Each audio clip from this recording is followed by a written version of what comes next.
Ustaz, Iya. dulu kan Muhammadiyah, Iya. Al-Irsyad, itu kan dituduh Wahabi, Ustaz. Iya, betul. Termasuk juga Persis. Iya, Persis juga dituduh Wahabi. Terus hilang, Ustaz.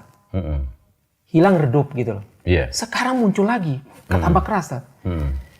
Apakah ada apa ya, negara atau ada paham atau apa yang Pihak tertentu yang pihak tertentu yang goreng, memanas-manasi, provokasi ya. Kompori atau memang ini, Ustaz, bermain di situ, Ustaz. Ya Iya. contohnya Syiah gitu atau yang lain coba. Iya.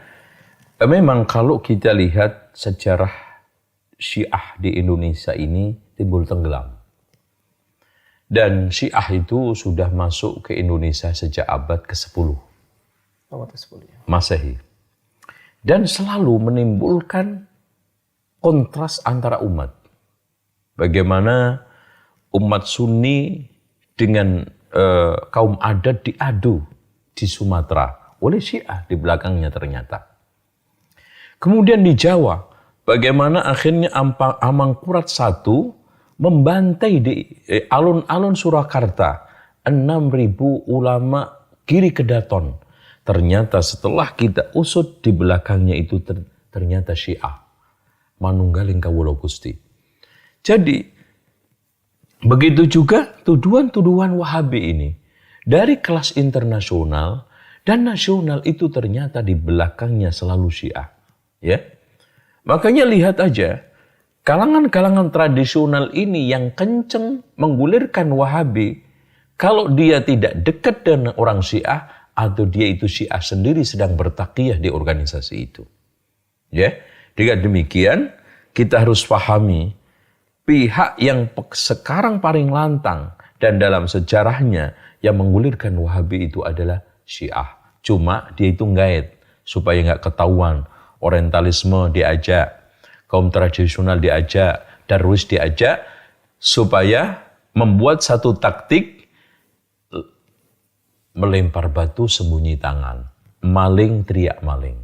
Ini yang harus kita pahami.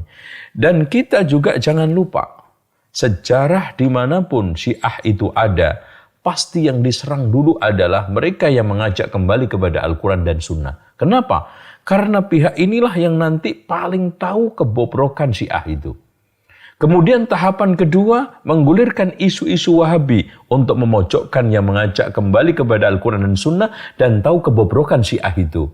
Nah, pihak yang ketiga, mereka mengajak masa-masa yang ini, yang Darwis, yang tradisional, yang orang-orang awam ini, sambil bertaqiyah, kayak bagian dari mereka, mengajak untuk menyerang, entah berupa pemikiran atau fisik.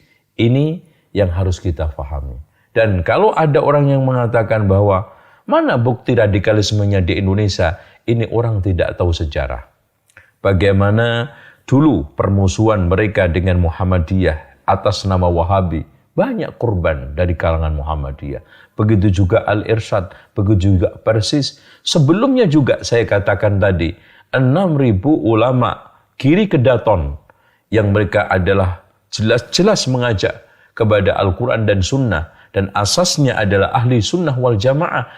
Amangkurat I difitnah, diojok-ojokin. Kelompok-kelompok ulama ini gak akan bakal dukung kamu, bahkan di belakang akan bakal nusuk dari belakang. Karena disuruh nyembah kaki kamu tidak mau, disuruh sungkem tidak mau. Itu orang Syiah memprovokasi Amangkurat I itu. Sehingga dengan prinsipnya dia yang sudah terpengaruh dengan akidah Manunggaling Kawula Gusti ala Syiah mengatakan, kalau saya itu Tuhan, maka apa saja yang saya lakukan adalah sah, maka saya membunuh mereka juga sah. Saya membantai mereka sah. Makanya 6.000 diambil semua, dibantai satu persatu di alun-alun Surakarta. Ini sejarah berdarah Syiah di Indonesia. Wallahu a'lam bishawab.